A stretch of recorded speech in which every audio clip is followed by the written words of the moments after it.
a Parsha story.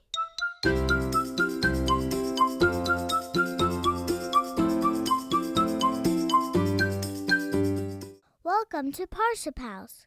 This week's story comes from the Gemara Yerushalmi. Meet Rabbi Yonatan.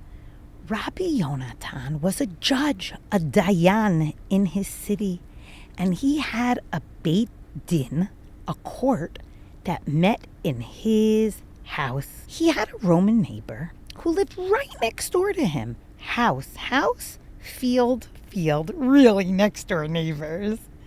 And in Rabbi Yonatan's field, there was a beautiful, very, very tall and wide tree, and the branches spread out in all different directions, even onto the yard of his neighbor. And his neighbor really liked the shade of the tree. He enjoyed sitting under there, and he never, ever said anything to Rabbi Yonatan like, oh, it's getting in my way, I don't like it, could you get rid of it? Because he really enjoyed the tree. Rabbi Yonatan's neighbor knew that lots of people would come to Rabbi Yonatan's house with cases to be judged. And he knew that he was also very well known in the city as a very honest and straight man, a really good judge. And this neighbor thought, you know what? I don't really have plans for tomorrow. I think I'm going to go, and for my entertainment, I'm going to sit in the courtroom and see what kind of cases come his way. It should be very interesting. So the next morning, the neighbor woke up, walked into Rabbi Yonatan's house/court, and started listening. And he heard two men. One's name was Reuvain, and one's name was Shimon. And boy, he was able to hear them screaming. Reuvain said, Shimon, you must cut down your tree. It's bothering me so much. You know, when I'm trying to plow my field, I can't plow straight through because that tree is in my way. And also, Shimon, there's so much shade from the tree. It's getting in the way of the growth of all of the stuff in my field. And Shimon was so angry and answered back, I will not cut down that tree. Lo valo. No way. No. For 20 years, this tree has been standing there. You haven't said a word to me about it in 20 years. It has never bothered you. And now suddenly you're coming with complaints? Boy, their faces were red. Reuvain and Shimon were stating their arguments in front of Rabbi Yonatan. Shimon said, I will not agree to cut down the branches. What is my tree going to look like afterwards? And it might even become very weakened because we're cutting so much away from it. It won't be strong anymore. Who knows? The wind might even be able to blow it over. And Reuvain said, it's true that the tree has been standing for many years and I have never said anything. But in the beginning, it wasn't as big as it is now over all those years. But now it does bother me. And it is big. And now the branches have spread more and more. And now the branches are bothering me. And they're getting in the way of my field. And they're even ruining my field. I've suffered enough and I will not suffer any more. Cut those branches. The neighbor was listening and watching and thinking something in his heart.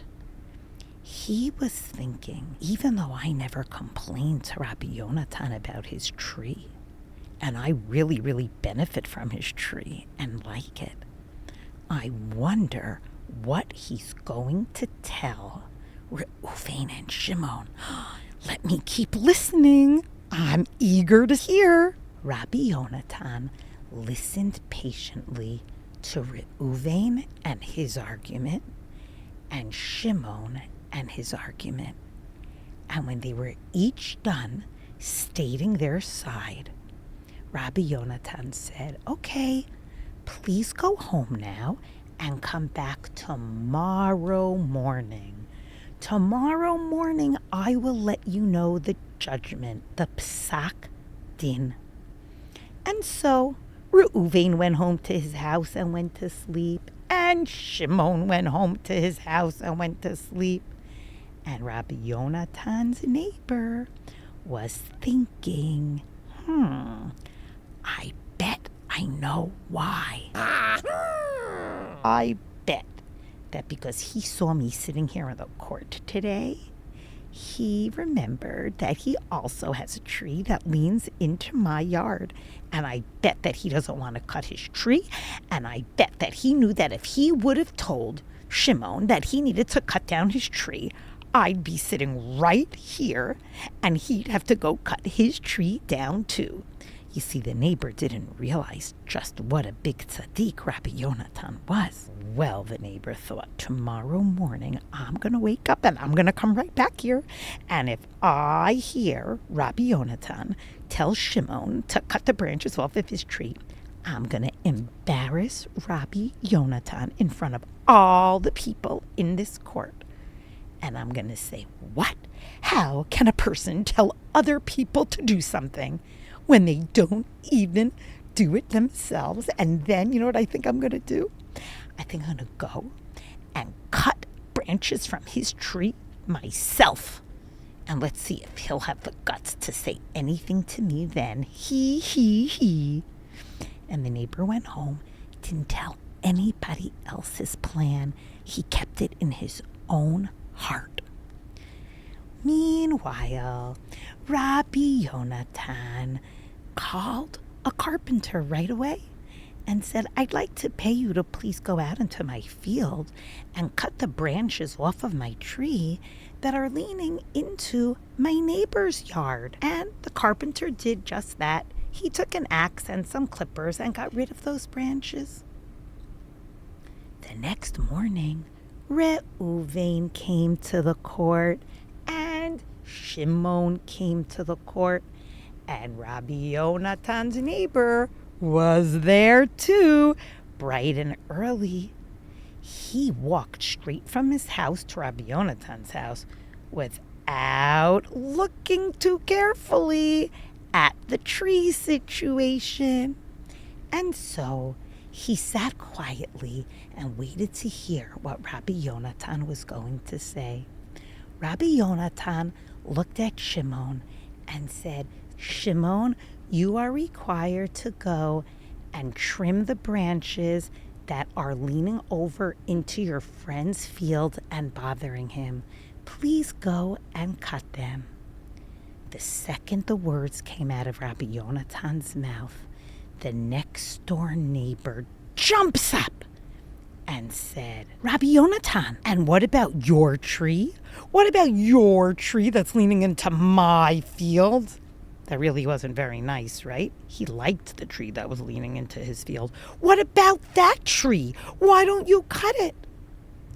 Rabbi Yonatan, in a very patient voice, said, you can go and take a look at my tree, because exactly what I did to my tree is what I am asking Shimon to do to his tree. And so Rabbi Yonatan's neighbor walked outside, and he saw that the branches were already cut. Wow, he thought to himself, I can't believe how negative and mean my thinking was. Rabbi Yonatan asked them to come back this morning because he didn't want to give a judgment until he fixed himself, even though I never even complained about it.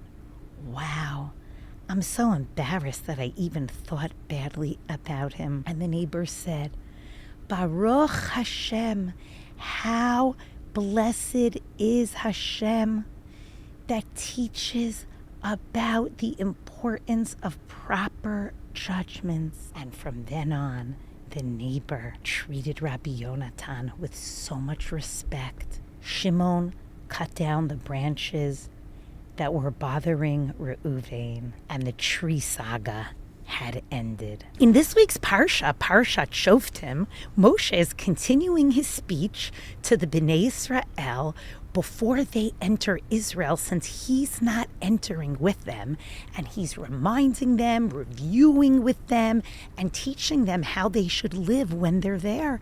And one of the things he teaches them about is appointing judges, Shoftim, so that there can be courts all around Israel so that everybody could live in a very lawful way. He teaches the judges not to take bribes. That means that they can't take money from somebody before they judge, or even yummy baked chocolate chip cookies, anything that would get in the way of giving a proper judgment. We learn that we need 2 witnesses, and the Torah says the word twice, tzedek, tzedek, tirdof, chase after it. Be very, very strong in this way, because justice is so important. And one of the other rules that we know about a judge is what we learned from Rabbi Yonatan in this week's story, that we shouldn't tell somebody else to do something if we ourselves have not fixed it in our own self. We might not be judges in a court, but we're all in situations of judging every day. And we can learn so many of these lessons that Moshe was teaching the judges for us to have in our own lives and our own interactions every day, to listen carefully to both sides of the story, not to tell other people to do things if we ourselves haven't worked on them, not to take bribes. For example, if a friend would give us a gift and ask to be picked first to be on a team, that would be an example of how we could apply that as well. I hope that our efforts to integrate and make these lessons of the Shoftim part of our everyday life will be marbeh shalom, will increase peace between us, and will serve as a zechut for our beloved brothers and sisters and chayalim in Israel. Shabbat shalom to everyone.